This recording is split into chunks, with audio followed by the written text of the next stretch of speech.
دلچسپ صورتحال تھی آج سپریم کورٹ آف پاکستان میں. یہ جو اشتہاری دیواری بنانے والے جو کمپنیز والے ہیں آج وہ سپریم کورٹ آف پاکستان میں پیش ہوئے اور بڑی زبردست انہوں نے دعویٰ کیا کہ شہر میں ہم نے اگر یہ اشتہاری دیواروں کا بل بورڈز کے بعد یہ جنگل بنایا ہے تو اس کے لیے ہم نے 15 ارب روپے خرچ کیے ہیں اور اس کا کوئی میکینزم بنا دیا جائے, جس پہ چیف جسٹس آف پاکستان نے بہت ہی زبردست انداز میں سخت برہمی کا اظہار کیا اور اپنے ریمارکس میں انہوں نے کہا کہ آپ لوگوں کو کسی بھی قیمت پر شہر کا بیڑا غرق کرنے کی اجازت نہیں دے سکتے. لگتا یہ ہے کہ اسی صورتحال کی وجہ سے اس مافیا نے اور ان کے ساتھ جو سرکاری سرپرست ہیں چاہے وہ کسی بھی اس ادارے میں ہیں, انہوں نے مل کے پھر شہر کو ایک کھڈر بنانے کا فیصلہ کیا اور جس کی وجہ سے آج اس سپریم کورٹ آف پاکستان کے حکم کے بعد ایسا لگتا ہے کہ کراچی کے ان علاقوں سے بدلہ لیا جا رہا ہے, جس کی ترجمانی کی میئر کراچی وسیم اختر نے. جو چیف جسٹس صاحب نے آرڈر کیے تھے, جو دیواریں بن گئی ہیں کراچی میں ایڈورٹیزمنٹ کے لیے, کینٹونمنٹ ایریاز پہ, شارع فیصل پہ, ایف ٹی سی کے سامنے, شارع قائدین پہ, ان کو توڑنے کا آرڈر ہوا تھا. کچھ دیواریں توڑ دی ہیں, ابھی کافی دیواریں باقی ہیں, ان کو بھی توڑا جائے اور ملبہ ہٹایا جائے وہاں سے. وہ آپ کی ذمہ داری ہے, جو بھی دیوار توڑ رہا ہے وہ ملبہ ہٹائے وہاں سے. ملبہ کون ہٹائے گا؟ تو یہ چیف جسٹس صاحب کے سامنے میں نے کمپلین کی ہے. انہوں نے چیف جسٹس آف پاکستان نے سپریم کورٹ آف پاکستان نے کراچی کو صرف اشتہاری ان دیواروں سے آزادی نہیں دلائی ہے, صرف کراچی سے ذوالفقار آباد ٹرمنل, آئل ٹرمنل سے کراچی کو آزادی نہیں دلائی ہے. حالیہ دنوں میں سپریم کورٹ آف پاکستان کے حوالے سے کراچی کے حوالے سے کئی بہت اہم احکامات سامنے آئے ہیں, یعنی کہ اگر داد رسی کراچی والوں کی ہے تو وہ چیف جسٹس آف پاکستان کر رہے ہیں.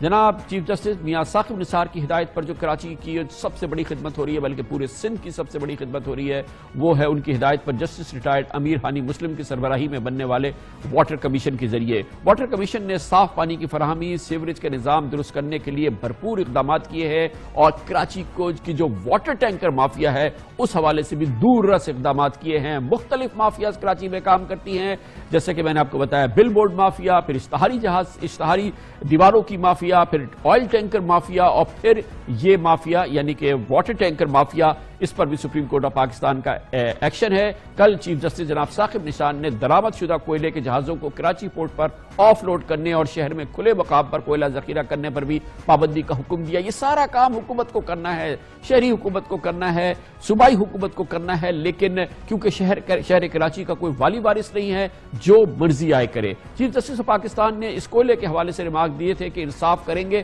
چاہے کوئی خوش ہو یا ناراض ہو. جناب جسٹس ثاقب نثار نے پچھلے مہینے کے الیکٹرک کے سی او کو ذاتی حیثیت میں طلب کیا تھا اور آج بھی سماعت کے دوران کے الیکٹرک حکام کی بجلی بندش پر خوب کھچائی کی. چیف جسٹس نے کراچی رجسٹری میں سماعت کے دوران سول اور جناح ہاسپٹلز کے بھی دورے کیے اور طبی سہولیات بہتر بنانے کا حکم دیا.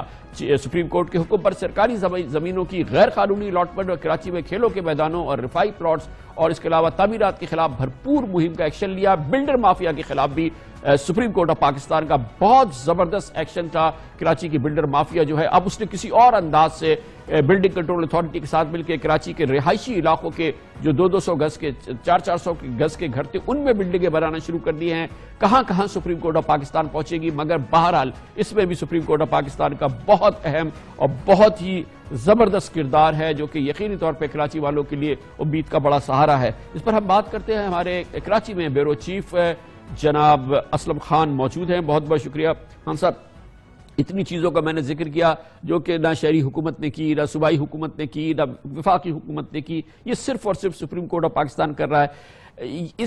اسی واٹر کمیشن کے تحت کوڑا وغیرہ اٹھانے کا, یہ سالڈ ویسٹ مینجمنٹ کا کام بھی جو ہے وہ supreme court of Pakistan Karachi سے ہٹوانے کی کوشش کر رہی ہے. یہ جو شہری حکومت کے حوالے سے اور یہ کوڑا وغیرہ ہٹانے کے جو معاملات تھے اس پہ کتنی پیش رفت ہے اور جو حکومتی جو اہلکار ہیں وہ اب اس سلسلے میں کیا کرتے نظر آتے ہیں؟ کامران خان صاحب, آپ نے جس طرح ایک بات ہوئی کہ سپریم کورٹ نہیں ہوتی تو کراچی کا بالکل بلا شبہ ہم کہہ سکتے ہیں کہ بیڑا غرق ہوتا.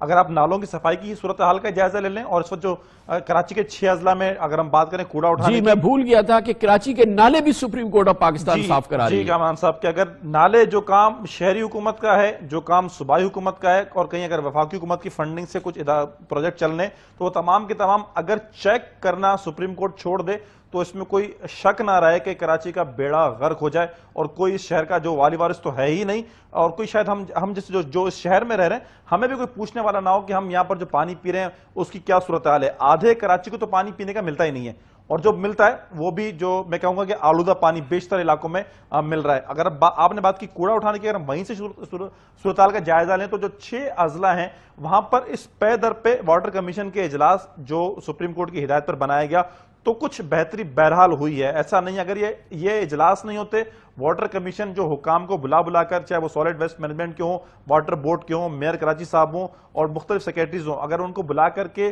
ان کی سرزنش نہیں کرتی تو صورتحال آج بہت زیادہ خراب ہوتی ہے۔ ہم اپنے آپ کے پروگراموں میں ہم دکھاتے رہے کہ صورتحال شہر میں کوڑے کی کیا رہی تھی، لیکن اب بہرحال کچھ نہ کچھ ہوا ہے، لیکن بہت کچھ کیا جانا باقی ہے۔ اور سپریم کورٹ اسی طرح ایکشن لیتی رہی تو یقینی طور پر یہ صورتحال بہتر ہوگی۔ امید کی جا سکتی ہے کہ اگر ہم بات کریں کہ جیسے نالوں کی صفائی کامران خان صاحب اس طرح نہیں ہوتی تھی، میئر کے وزٹ اس طرح نہیں ہوتے تھے جس طرح اب وزٹ ہو رہے ہیں، اور جو حکام ہے وہ نالوں کا بھی مختلف ہم دیکھ رہے ہیں کہ وہ دورہ بھی کر رہے ہیں۔ اچھا، یہ جو خان صاحب یہ جو بڑی بلڈنگ ہے تو سپریم کورٹ آف پاکستان نے روک دی، اب یہ جو بلڈنگ کنٹرول اتھارٹی اور اس کی جو بدترین کرپٹ ترین مافیا ہے، یہ جو چھوٹے چھوٹے گھروں میں 4 سٹوری بنا رہی ہے، جہاں پر ایک 200 گز کی فیملی گھر کے فیملی میں رہتی تھی، وہاں 8 فیملیز اب رہ رہی ہیں۔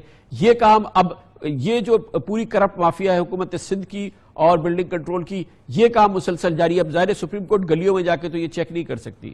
درست، بالکل۔ اب یہی چیز ہم اسی پر جو کبھی سوچتے ہیں یا دیکھتے ہیں اور رپورٹ بھی کرتے ہیں کہ کیا کیا کرے، کیا نالوں کی صفائی کام وہ کرے، صحت کا کام وہ کرے، تعلیم کا کام وہ کرے، پینے کے صاف پانی کا کام اس نے کرنا ہے، نالوں کی صفائی اس نے کرنی ہے۔